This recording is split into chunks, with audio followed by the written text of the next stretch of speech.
part of the reason I gravitated towards making this movie and tackling this franchise was that each movie is kind of its own thing, and I like that idea of being able to just mess around in that sandbox and not be too locked into like, oh, it's got to have these things. Like, I can make a Steve Kostanski movie in that universe and it won't feel out of place because each one's got its own personality and its own flavor.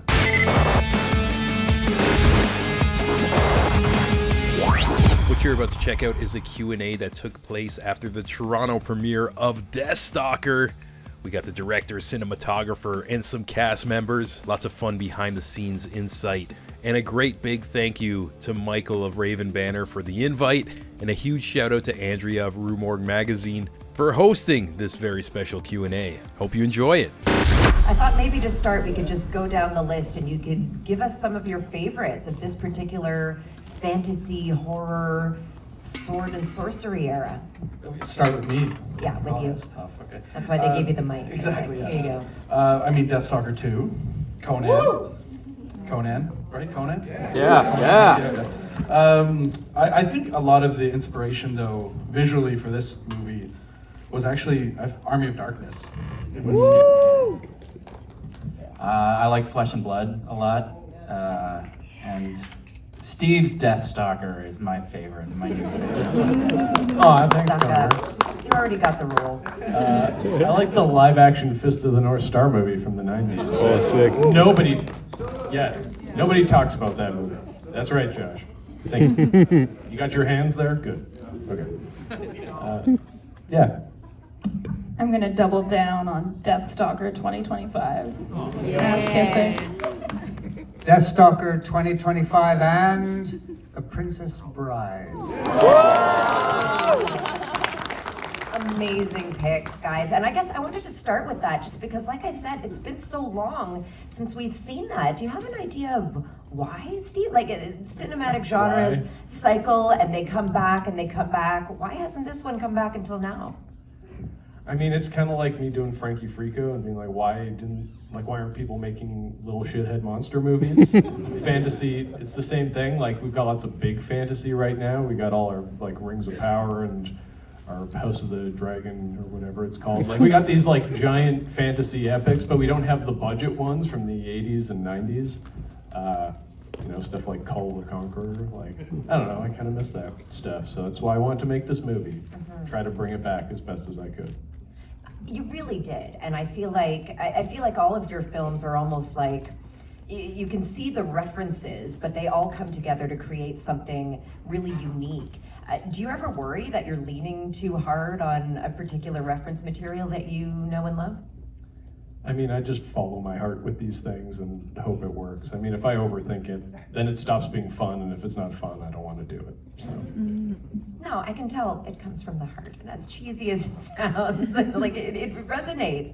And along those lines, Conor, I feel like you and Steve have been working together for so long. Steve, you wrote the role for him, right? Oh, hell yeah. Yeah, I mean, I kind of wanted it to be a trip through Astron 6 land, so, I mean, we've got Adam right off the top, suffering the worst of the three, laying on those hard rocks all day. And then Matt denying him a spoon to eat that porridge with, so he had to eat it with his bare hands. I didn't really torture you, though, and you came up with the idea of the opera glasses, so that was all you. Yeah, I had it easy. I was there 2 days, I think, in a nice warm set after Frankie Frico getting tortured for a whole movie. Frankie, yeah, it was nice. A little treat for you. But this was cool because this is like 20 years ago when Matt and I were living in an apartment in Winnipeg. Steve worked across the street in a video store, and he would come over all the time with movies. And Astron 6, we would watch stuff, and we watched Deathstalker and Deathstalker 2. And we used to make a series of shorts called GoreBlade. And GoreBlade was our Deathstalker. Yeah, it was a Deathstalker parody. 20 years ago. Like this has a lot of the energy that GoreBlade had. Yeah, like. So so to see this, like to see it come full circle to this, it feels like you've been building to it. My whole career's been your whole career. It's very cool, yeah. oh, sorry. Thank you. So my next question is again for all of you, and I'd like to maybe start with Nicholas, and we can go down. But I know it can be very tricky when you're working with special effects, for actors to work with special effects, because you're playing off of nothing, something that's going to be added digitally after the fact. But what are some of the unique challenges associated with playing off of rubber guys? I would say just follow instructions. Do what you're told. I did throw in a few ad libs. I think you got me, or you missed me, you missed me. I think that was an ad lib. And did I say, what the fuck was that? 100%. Sorry. But basically, just follow instructions. You know, you're there to serve the structure, the architecture of the film. Okay, so on the heels of that, Steve, you're open to ad libs. You let the actors. Did you have any, Christina? Oh boy, I don't know if I ad-libbed too much because it was my first time diving into this genre, but similar to what Nick was saying, like if you're just listening to what Steve is saying, like there was one part with like the big rock man, and it's supposed to dissolve and crumble, and Steve was painting that picture really quickly and clearly. He's like, okay, and then it's gonna do this, and then it's gonna do that, but just put it in your head and it'll happen. And I was like, okay, great. He's like, and then jump over it. And it's like, yeah, Steve is very clear about what he's looking for, so if you just trust what he's doing, we'll get it. I just want to give a big shout out to Nicholas, that moment where you're just screaming "come" over and over again as the big monster is approaching you. Anyone who says this movie isn't horny is clearly yeah. Made up for the lack of thongs.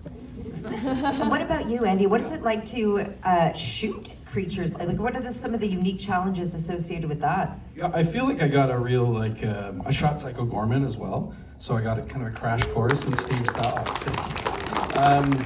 I love it. I love shooting creatures. It's always like a really, a lot of the times, it's inserts we get later, so I actually find it like almost a more relaxing experience. Like you just can really like sit in and focus and make the inserts of creatures and things like that as beautiful as possible. Awesome. Well, you sure pulled it off. Thank you. Audience questions? Why not? Right there, Greg. Love the film, and you know the song from Deathstalker 2, the theme from Deathstalker 2 is my favorite song of all time, and the most important song in my life. When you were making this film, was it always your intention to be like, we're gonna get Chuck Serino and Slash, and we're gonna have the theme from Deathstalker 2 playing throughout this movie? I mean, my hope was to have the song playing throughout, and obviously I was telling like Blitz Berlin right off the top that it needed to be worked into the score for the film, and you know, big props to Slash and to Raven Banner working with him to get like Bear McCreary on board, and they just kind of put this song together. Like it got sent to me.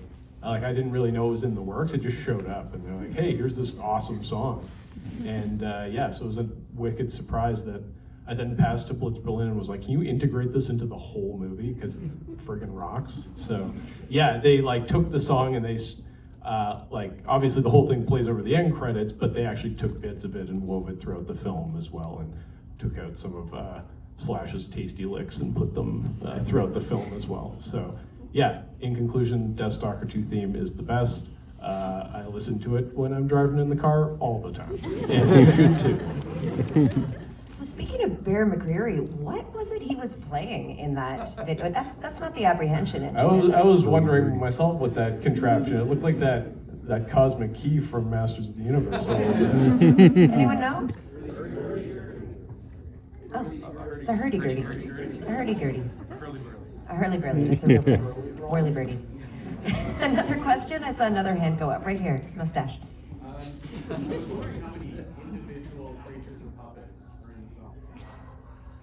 I don't want to think about that number because it's a lot. And there's a lot of repurposing stuff too. Like the nice frog that we see early on got repurposed as an evil frog later on. Big shout out to my creature effects team for doing all that repurposing. And just making all the amazing monsters in this film. Because obviously it was a huge build and like this big of a build with this much of a budget, so we really had to stretch it. And so it was a lot of taking a thing, shooting it out, and then turning it into something else later. Like the swamp monster with the titties, That one got turned into one of the rock guys that's like off in the distance in that one scene. I just glued some foam rocks to it, and it was in silhouette, so you can't really see it. You know, pretty authentic Roger Corman repurposing, I would think. So, yeah, sorry I don't have a hard number for you. Maybe in a few months, when I've recovered, I'll actually go through it and map it out, but it's a lot. So speaking of Corman, this is a remake. Sort of a You didn't sequel, know. I would say. Okay. Well, so what I was going to ask you was, we've got an interview with you about this film in the Halloween issue of Morgue, which I happen to have right here. Weird. And you mentioned that in watching the original, there were some aspects of the film that you didn't think would fly in 2025. What kind of aspects? Well, you tell me. I'm asking you. And I don't know. Wait, what? You haven't seen Deathstalker? Well, you saw this one. So I saw it's all this good. one. So my question is, how did you decide what to keep, what to change, what to do? I really just wanted to keep the energy of Deathstalker 2 more than anything. I just think that's a super fun movie. So why am I blanking on the director right now? Somebody show me. Jim Wynorski, yes. Wynorski rocks. Return of Swamp Thing is amazing. Chopping Mall and all that. He's one of my favorites. So he just knows how to make a fun movie with a good pace and good energy and a fun dynamic. So I wanted to emulate that as much as possible with this film. Part of the reason I gravitated towards making this movie and tackling this franchise was that each movie is kind of its own thing. And I like that idea of being able to just mess around in that sandbox and not be too locked into like, oh, it's got to have these things. Like, I can make a Steve Kostanski movie in that universe and it won't feel out of place because each one's got its own personality and its own flavor. So, yeah. More questions? Yes, right there. I'm a really big fan of like The Void that you did. Amazing. Right on. How does like the production of this one compare to like that or like something like VHS that you did? I mean, this one had horses. What else? I mean, I learned a lot on The Void. That was a real crash course in creature effects heavy movies with a little bit of a budget and an actual crew. So I took a lot of those lessons and they translated into this project pretty well. And yeah, like Andy was saying, the whole like shooting principal photography and then doing a bunch of insert days with effects after the fact. That was something that happened a lot on The Void, and so that was the model I emulated with this, was knowing that all our tight close-ups of like Joe Tech's hand pushing out of his stump, like that kind of stuff, we shoot that after the fact at the shop. And focus on your cast and your big locations and stuff during principal photography, and then do all the little bits later. So yeah, took a lot of lessons from The Void, and they carried over into all my subsequent movies, Psycho Goreman, Frankie Frico, Leprechaun. One more from the audience, right there. I'm curious about the audition process for Deathstalker. Did you always have Daniel Bernhardt in mind, or was it because you saw him in Bloodsport 2 and 3? No, it was because I saw him in Bloodsport 4, The Dark Kumite. Maybe my favorite Bloodsport. But no, I've been a fan for years. I love him in Mortal Kombat Conquest. And yeah, I don't know if you could tell I'm pulling a bit of Mortal Kombat with this movie. Yeah, I don't know, I've just always liked him, thought he was super charming and a like great martial artist. And yeah, I just wanted to put him in something. So I had him rattling around in my brain as I was writing this, and then big props to Michael at Raven Banner, who worked with Daniel on a film that shot here like 20 years ago. What was it called, like G2 or something? Gladiator Cop 2, I think. Fire. So yeah, Michael put us in touch, and we had a Zoom, and we just instantly connected and became fast friends. Even though we're like wildly different personalities, somehow we just really bonded on the idea of making this movie. And yeah, after that, I just did not have anyone else in mind at all. I just liked the idea of Daniel up on the screen. Dan Stalker, as I called him. Killed it. Well, thank you so much for joining us tonight, guys. Deathstalker is out this weekend. Tell everyone you know to see it. Twist their arms, it shouldn't be hard. And one last question for the road, Deathstalker 2 when? When I get some sleep. Perfect. Thanks for coming out. Thanks everybody. Thanks Raven Banner. Thank you. Hope you enjoyed that live Q&A of Deathstalker. In the near future, we're going to have Christina, who played Brisbane in the film, appear on this very channel for a full-length interview. So be sure to subscribe for more Deathstalker and check us out for some of the most soulful conversations in the arts and entertainment industry.